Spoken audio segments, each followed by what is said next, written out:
and sing along, and so on. So I'm not trying to show you how to be funny, I'm just trying to show you how to do yes and that is the concept. Now this concept of yes and, it comes from improvisational comedy, but the fact of the matter is, it is a concept that we can apply in our lives. And I'm going to give you a couple examples from my life where I've yes-anded something and it's essentially changed the whole course of my existence. The first situation occurred before I even knew what yes and was. It was when I was in college, and my real roommate, not the one from my real roommate, who was a good guy, brought me a postcard that had an opportunity to study abroad. And he showed it to me, and he says, we should look into this. And so essentially for him, this postcard, an opportunity to study abroad, he said yes to it. But I said yes and.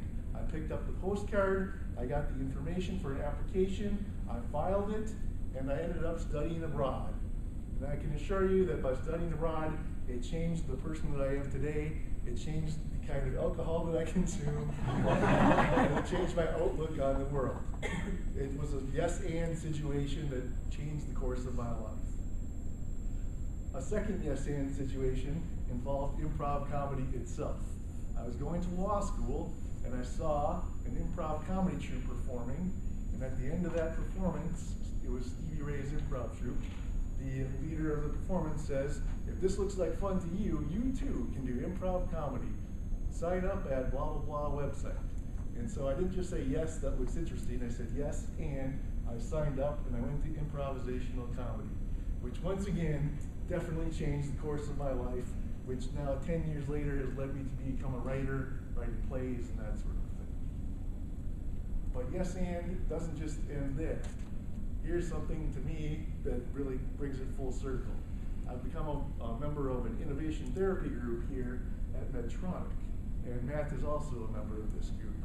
And one of the concepts of innovation therapy is, in order for people to be able to be comfortable in innovating, coming up with ideas, is they say you have to yes and each other's ideas. And I had always asked them where they got that from, because I assumed it must be from improv comedy, but they said they got it from some book or somewhere else or something else. But what's interesting is now, just this next month, there's a product development seminar, and it's called Improvisation for Innovation, and it's going to be taught by Stevie Ray to all of the product development people, how to use improvisation to innovate. And so it's come full circle where saying yes and to all of these things has all kind of come together as one big thing. So I just found this concept to be phenomenal. But not only is it phenomenal for you as a person to say yes and to things, but it's also phenomenal is that if you know how to be a good scene partner, you can also present information to people in a way that they can say yes and to you. So I have 3 stories like that. In high school, when I was playing football, we were, for some reason, short on the number of people on our team. And there was a guy from my basketball team that was a fantastic athlete, but he just didn't play football. So I just called him up one day and I said, you know, Josh, you should be on the football team. Why don't you try out? And he said yes, and he went on to be our captain of our team and the only one that went to the all-state team. In the same vein, in law school, there was a negotiation competition, and there was a guy from South Carolina that just had that like laid back, like just perfect negotiation style. Like, hey, I don't know if that's a good deal for me, just the accent and everything. And I told him, I'm like, you should try out for this negotiation competition with me. Well, I didn't even make it past the 2nd round, but this guy went on to compete, and he took 3rd in the nation in this negotiation competition. So once again, he yes-anded a very simple suggestion. And 3rd and last is my wife. I met her when I was in law school, and she was in art school. And the whole issue of being an artist in art school is, what am I going to do with an art degree? Well, for some reason, I know the reason. At this point, I had just started doing improvisation when I met her. I told her, why not be an artist? And for some reason, she yes-anded me and became an artist, and she actually is incredibly successful. She's done murals all around the city of Minneapolis. She's done a number of pieces at the Children's Hospital. She has 3 commissions going right now at the Minnesota Children's Hospital. Once again, all because the simple suggestion unexpected, but they were prepared to say yes and so my final words of advice or inspiration is sometimes things happen and they're unexpected and we're not prepared for them, but now I hope that you have this tool so that when that happens, you have the ability to say yes and. Mr. Toastman. Or the only illness that you can get mad at someone for having is alcoholism. For example, dang it, Jim, you're an alcoholic. Versus, dang it, Mary, you have lupus. Now, I don't know if you can call it really an illness, but there is an affliction of baldness in our society. And it seems to me that it's one of the only afflictions in which you can get away with making fun of someone for having. Now, it's not socially accepted to make jokes about someone's weight or if they were missing a limb. But for those of us who are follically challenged, we are often the butt of many a joke. I heard one just the other day. Someone told me, hey, I heard that men who are bald in front are great thinkers. And men who are bald in back are great lovers. And men who are bald in the front and back think they're great lovers. You know, I've even thought of some of my own. I often imagine when I'm shopping, I'm in Target, I'm moving up in the line, if I see a bald guy in front of me, maybe with the comb over look, kind of looks like a barcode, that when he's done with his shopping and I tell him the total and he bends down to write the check, that beep, the total keeps going up. Oh, that's $17.50. Oh, okay. Oh, that's $19.95. Oh, okay. You know, one of my favorite shows, Seinfeld, often deals with baldness as a topic. One of the main characters, George, often has humor ensuing around him. And one of my favorite episodes is about Elaine meeting and dating a very attractive man who shaves his head. She is just so excited about dating a guy who shaves his head. And then at her behest, he begins to grow his hair back and finds that during the past 3 years while he's been shaving his head, he actually has started going bald. At that juncture, Elaine loses all attraction to this man because he really is bald. You know, one of my friends, he has some kids who are also very, very interested in my hairstyle here. They often want to touch my head. They feel the little toothbrush feel there. You know, and the other day I got an email from my friend. It was one of the MMS texts where you can include a photo in the message. And there's a picture of his son in the grocery store holding a kiwi fruit, and it said, "Thinking of you." So I've had to deal with these kinds of jokes throughout my life. Some of them are funny, some of them are not. But something that I do kind of feel is funny is that some people do think that baldness is some kind of an illness, that we must be searching for a cure. I mean, the other things that happen to us very naturally, like, for example, our hair growing longer, we don't try to stop that. Well, I got the perfect hairstyle now. Doctor, can't you stop it? On our fingernails, you know, we don't try to stop that from growing. We just deal with it. And men who are losing their hair, they deal with it in their own ways. Some of them have a very nice, luscious toupee. Some men pursue ointments or massages, fastidiously putting it in every day. I imagine that some guys, they put this ointment in and rub it in that it might sprout hair on their palms or something. And then for the others, we just live with it. You know, there's nothing really unnatural about it. In fact, I've been bald before. Let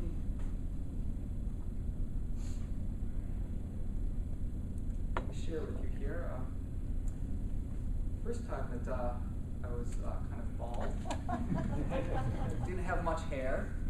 But later in my life, I actually did have hair. I had plenty of hair. I didn't even know how to control it. I the problems of bedhead. But, and then when my hair really was thinning, then I just lived with it.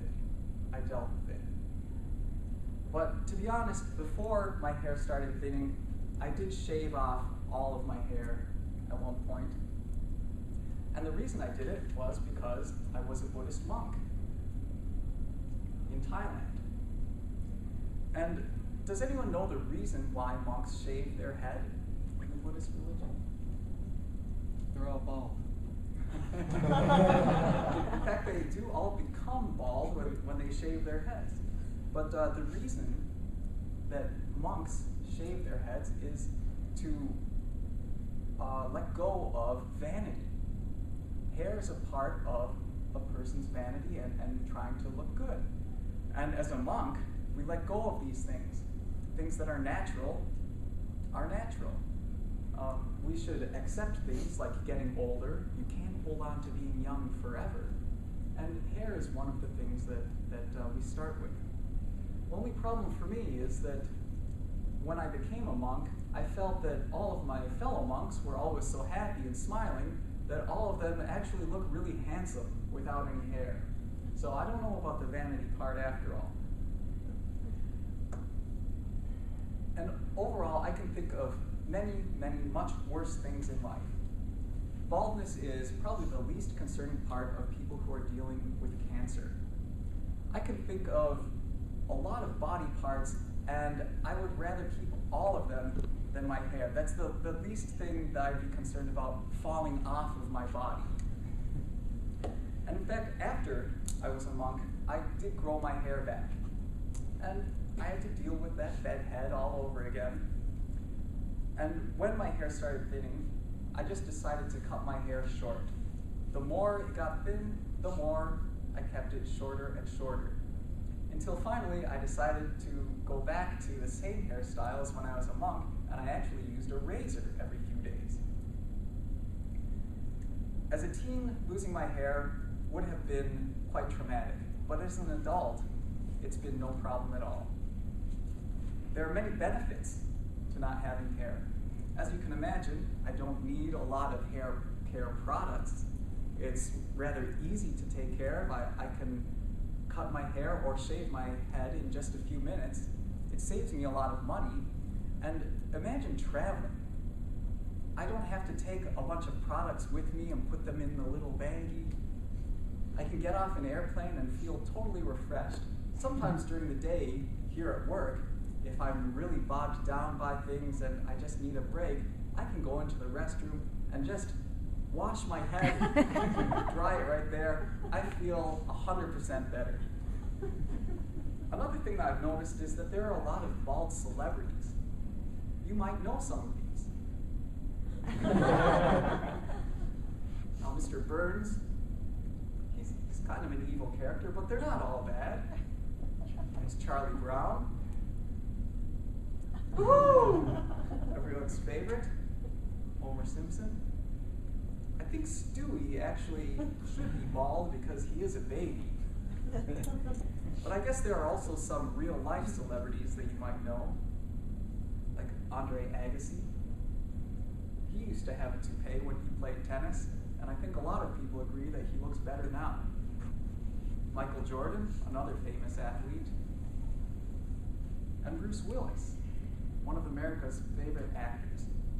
And did you know that Miss Delaware last year actually has been bald since the age of 10? She only wears a wig when she's in beauty contests. She prefers to have her natural hair in her everyday life. Steve Jobs, and perhaps my favorite, Darren Dickerson.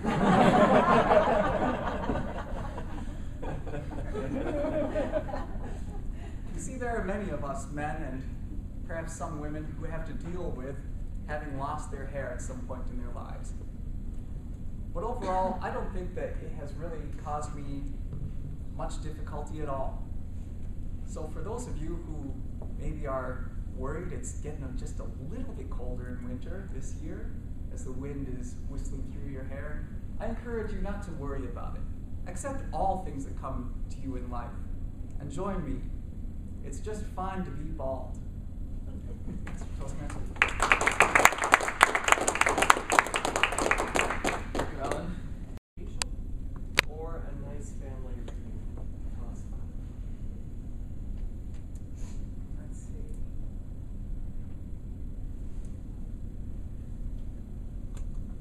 I think over our holiday week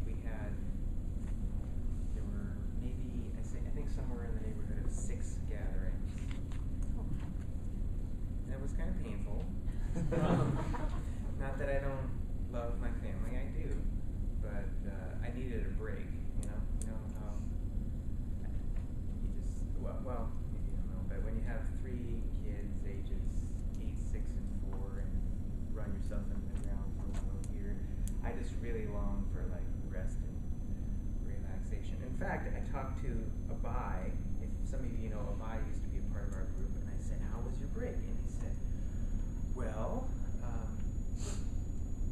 woke up every day about 10 a.m. and I reached over and I grabbed my favorite books and I read until 1. And then I got up and made some coffee, and and he just had this glow about him. And at that point, I reached up to grab his neck, but then I just walked away. But that was the opposite of my break. So I gathered with family, and I had maybe 3 gatherings were at my house, and the rest were in the Twin Cities. We didn't travel far. And they were fine. I just didn't have a lot of energy. So that's where I am. Jason.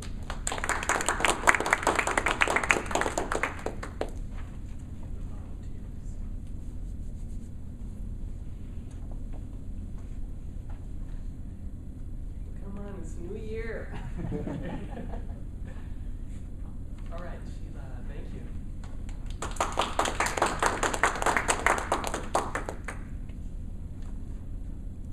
Do you have any New Year's resolutions? If so, what are they and how will you accomplish them? If not, do you? No. Okay, so if not, have you ever set goals for yourself? Tell us about one of them and how you accomplished it. Okay. So, as many of you know from a previous speech here at Toastmasters, New Year's resolutions don't work. So I decided I wasn't going to make any New Year's resolutions because they don't work. However, back in September, I decided that I was going to lose weight. I never got rid of my baby weight after my son was born 3 years ago, and I said, okay, I'm going to do this. But I'm going to do it now, because if I wait till the new year, it won't happen, right? So I started September with exercise and a new healthy diet regime, and it's working. I've already lost 15 pounds, and I plan on continuing through the new year, but not calling it New Year's resolution, because it doesn't work.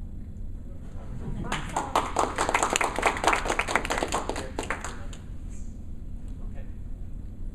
Still have time for another person, another volunteer, or guinea pig, whatever you want to call yourself. Yep. Eric.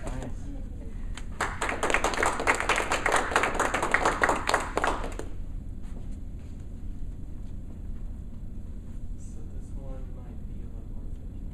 Uh-oh. Do you agree with Medtronic's mandatory year-end break? If so, Can I go? if so, how would you justify the break to those who disagree with it? If not, what would your argument be for not having the break? That is a tough one. You can might be walking on a fence, line of a fence here, walking a tightrope, I guess I should say. I think that I'm 80% for it, 20% against it. I think that it is a great time to take off, being that a lot of people would A, either take it off anyway, or B, get nothing done. So the mandatory shutdown is, we're not really losing all that much productivity, and a lot of people in the businesses that we cooperate with and do business with have some or all of that time off.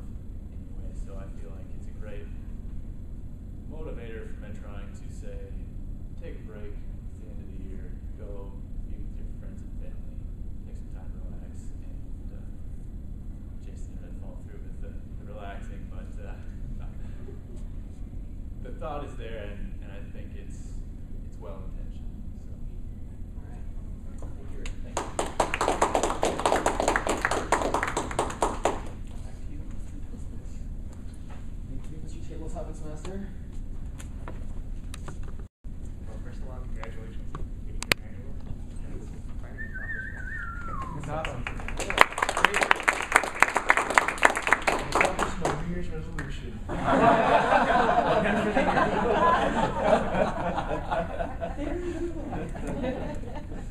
there was nothing really bad at all that I could think of as far as festivities. There's no critiques that I can come up with, so I just wanted to highlight the good points that I observed throughout your speech. First of all, I think that you achieved all the objectives perfectly. What I wrote at the bottom was, I like the authority and confidence displayed in your speaking style throughout the speech. It worked extremely well for this particular speech.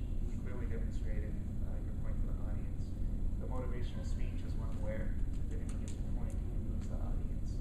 All that impact just goes away. We saw that in some of the presidential debates where there was a guy, Rick Perry, who was just driving home a point about these government agencies he was going to shut down, and then kind of lost it because he forgot what he was going to say in his speech.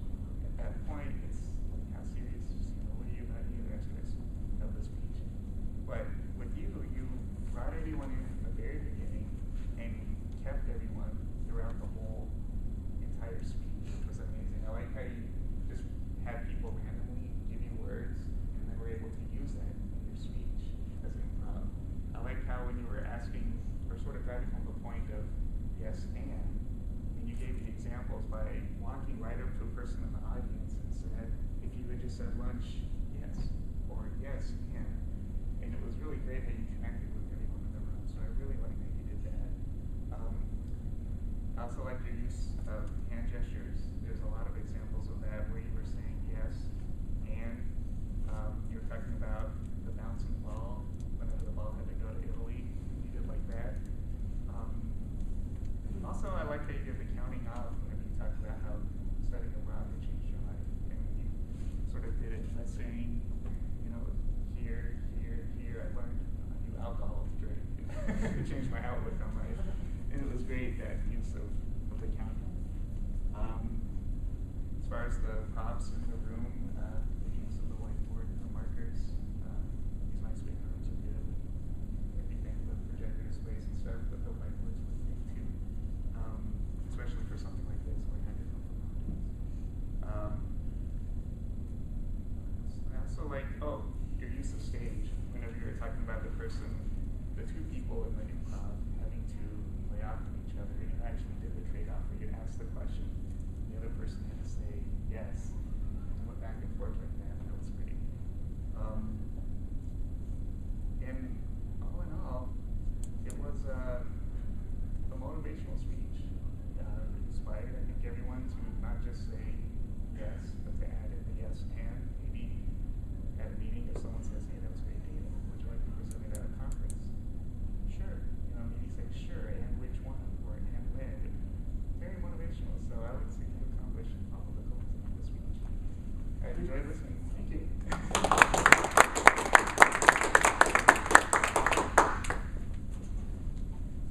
I would call up Sheila, who was evaluating Alec.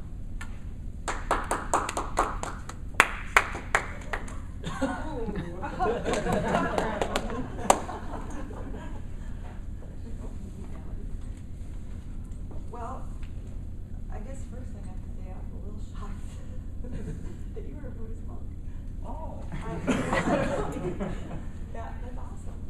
I would like to hear more about that. Sure.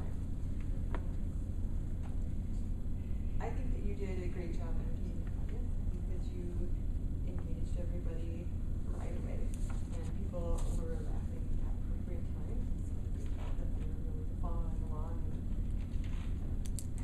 understanding your jokes and thought they were funny, so that's good.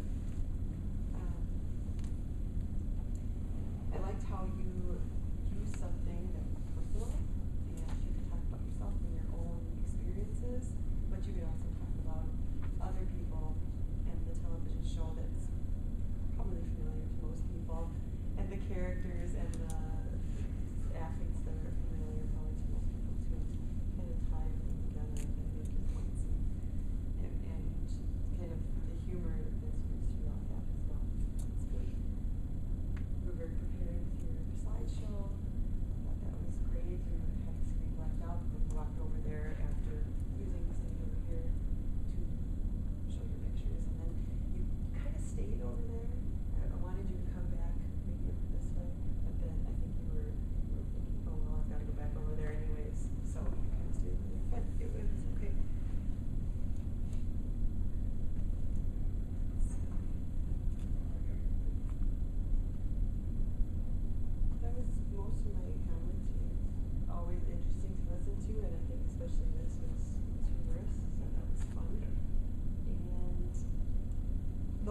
thing that caught me off guard was you told us you were a Buddhist monk. My mind kind of started wandering, and I don't know if anybody else did, but I kind of lost your train of thought and started thinking, and started looking at the picture and thinking about all of that. But then you were able to bring me back. So. Okay. Exactly.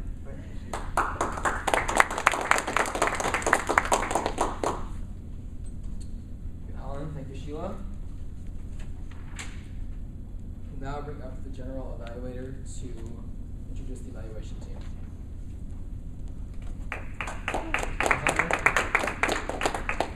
John, can you give us a count? Sure. So to run down real quick, Matt, I only caught one so for you for the entire time, so I thought that was really good. Chris, the one thing I noticed made to pay close attention was you did not start your speech with the word "so" today. That was excellent. You did use "but" as a filler when you're going in between from one example to another, so you say, but it doesn't end there, and you went on to the next one. So you used that a couple of times. Alan, in your speech, probably your nose. I also noticed that you had an on between the slides. So you brought the next slide up there, you started with, or did kind of as like a silence filler. Gary, just one so. Jason, you had a couple of ahs and a in the beginning as you were kind of starting to get your thought going through. Then as you kind of picked up speed after your table topic, you kind of knew where you were going with your story, and those went away. Sheila, for a table topic, I caught 3 so's. Eric was darn near perfect, except for the very last word. You said "well" at the end. Actually, I do remember saying, I believe Okay. it was. I'll mark that.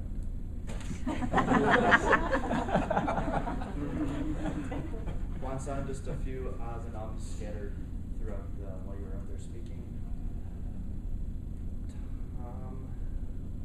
I caught ums when you were going in between your notes. So as you were trying to read your next topic, so you'd use that also as a space filler. But during the evaluation, within each segment, I didn't catch anything.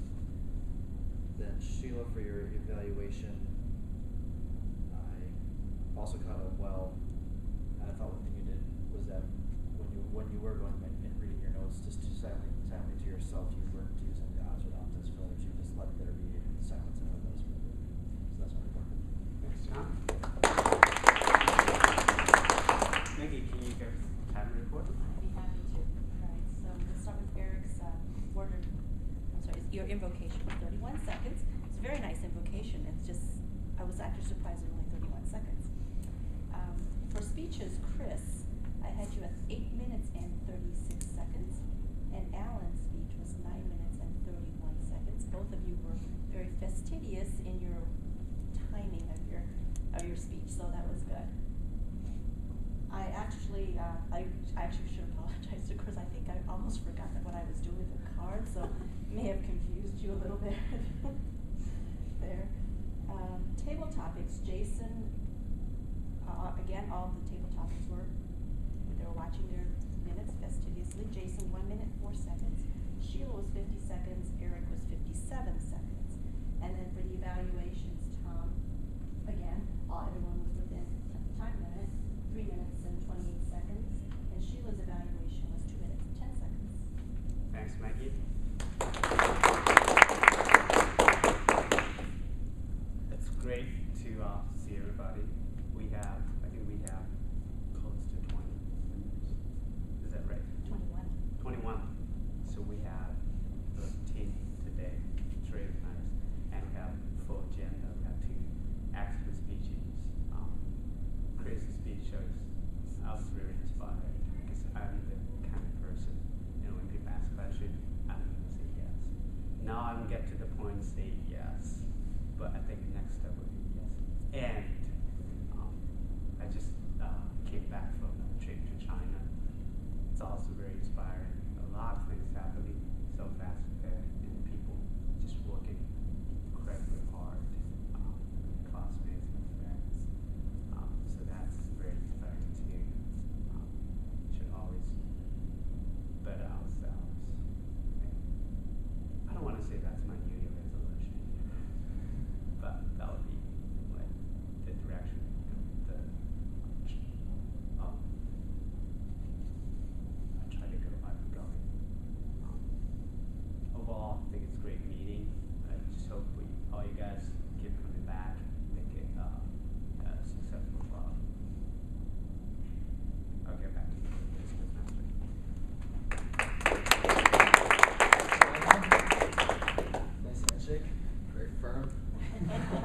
We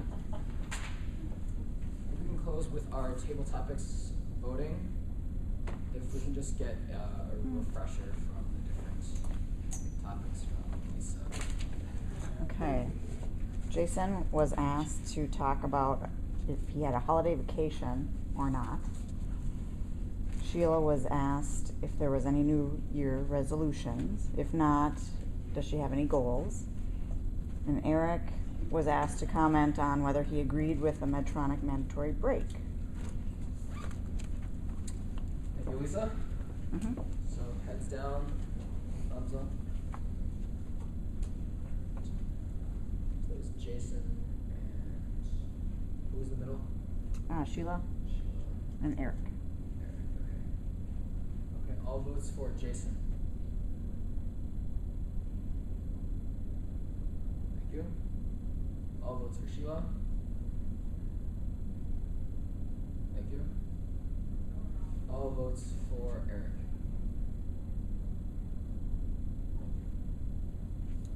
Okay, it is a tie between Jason and Sheila. Did you vote? We're not doing that. You guys can thumb wrestle for it. I know better than that. So if you two want to arm wrestle for this or whatever, we will let you decide amongst yourselves. I'll take it. Don't worry, I'll take it. You need the boost. Yeah.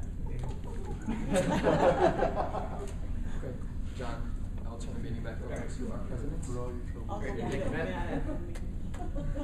So we need to have been not doing a very good job, but need to have someone volunteer to be our Toastmaster for our next meeting. So whoever needs that for their confident leadership manual. I can't pick everybody. Who hasn't been Toastmaster yet this year? I'll do it. Alright. So just as a reminder, this is a reminder for the whole group, we want to really have the Toastmaster take control of the meeting and be more proactive in sending out a reminder to the individual members on the roster, especially the general evaluator. So ideally the individual evaluators can contact the people giving the speeches beforehand so they know exactly what they should be looking at for that particular speech, and also if there's any individual goals for that evaluation. So I would like to have the Toastmaster take that on to remind the team members, the general evaluators, the evaluators that they have a role coming up and if there's any vacancies that we need to fill. I don't have anything else right now, so I'd like to welcome everybody back for this year. Looking forward to it. We'll have some new members hopefully in March as well. And what's on? Can you update us on the open house? Oh, thank you. Yeah, so the open house will be the first week in March. We will be sending out some TCDN ads, so in the emails that we get every day, we'll probably send up some flyers around the building as well as some large posters that comes up at that time period. We are having it in here, I believe, correct?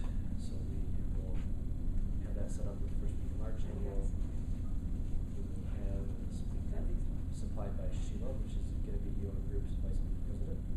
Who used to be president? Also, if there's anybody else that wanted to give a speech, usually what we'll do is kind of give like an abridged version of a typical Toastmasters meeting so people can have an idea. I'll give a little bit of a presentation as far as what Toastmasters is overall as an international organization. And so we'll see more details coming in that over the next couple of weeks. Okay, if there's nothing else, we'll go ahead and end the meeting, and we'll see everybody in a week. Have a great rest of the week.